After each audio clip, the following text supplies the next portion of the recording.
అందరికీ నమస్కారం. అయోధ్య రామ మందిరానికి బాంబు బెదిరింపులు అయితే వచ్చాయి. అసలు ఎవరు పెడుతున్నారు, ఎక్కడ పెట్టారు, ఏంటి అన్న పూర్తి వివరాలు అయితే తెలుసుకునే ముందు వీడియోని అయితే పూర్తిగా చూడండి. అప్పుడే మీకు పూర్తిగా అర్థమవుతుంది. అలాగే సబ్స్క్రైబ్ చేసుకోవడం అయితే మర్చిపోకండి. అయితే ఈ రోజు అయోధ్యలోని రామ మందిరం ట్రస్ట్ కి ఈమెయిల్ ద్వారాను బాంబు బెదిరింపులు అయితే వచ్చాయి. దీంతో స్థానిక పోలీసులు, భద్రతా సంస్థలు ఉలిక్కిపడ్డాయి. వెంటనే భద్రతను మరింత పెంచడమే కాకుండా కట్టుదిట్టమైన చర్యలు అయితే చేపట్టారు.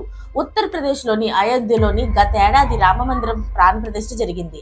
అప్పటి నుండి కూడా రామ జన్మభూమిలోని కొలువైన బాలరాముడి దర్శనం కోసం భారీ భక్తులు అయితే తరలి వస్తున్నారు. ఇటీవల ప్రయాగ్రాజ్ మహా కుంభమేళ సమయంలో కూడా రికార్డు స్థాయిలోని భక్తులు అయోధ్యకు సందర్శించారు. అంతేకాకుండా రామనవమి వేడుకలు కూడా అట్టహాస్యంగా జరిగాయి.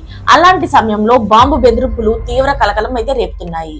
అయోధ్య ఆలయ వ్యవహారాలు చూసుకునే రామ జన్మభూమి ట్రస్ట్ అధికారిక మెయిల్ కైతే బెదిరింపు ఈమెయిల్ అయితే వచ్చింది. రామాలయ నిర్మాణ స్థలంలోని బాంబు పేలుడు జరిగే అవకాశం ఉందని హెచ్చరించారట. దీంతో అందరూ కంగారు పడిపోయి ట్రస్ట్ అయితే ఈ విషయాన్ని పోలీసులకు ఫిర్యాదు చేశారు. ఆలయ భద్రత పెంచాలని అధికారులను కోరారు. దీంతో ఆలయం పరిసరాల్లో కూడా భద్రత పైన ఆందోళన పెరిగింది. అయితే నేరస్తులను గుర్తించడానికి, ఆలయాన్ని రక్షించడానికి భద్రతా చర్యలు చేపట్టడానికి అధికారులు కృషి చేస్తున్నారు. దేశంలోని అతి ముఖ్యమైన మతపరమైన ప్రదేశాల్లో ఒకటైన ఈ ఆలయంలోని భద్రతా ప్రోటోకాల్ ను సమీక్షించాల్సిన అవసరం ఏర్పడింది. అయితే ఈ బెదిరింపుతోని అయోధ్య చుట్టుపక్కల భద్రతను కూడా పెంచారు.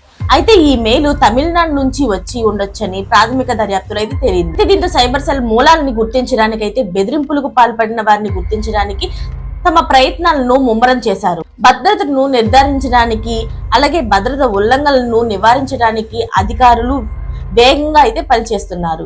అయోధ్యలోని సందర్శకుల భద్రతను నిర్ధారించడానికి పోలీసులు నిఘా సంస్థలను కూడా పనిచేస్తున్నాయి. చూసారు కదా ఫ్రెండ్స్, అసలు ఏంటి బాంబు కదా అనేది పూర్తిగా అర్థమైంది కదా. మరిన్ని లేటెస్ట్ అప్డేట్స్ కోసం ఛానల్ ని సబ్స్క్రైబ్ చేసుకోండి.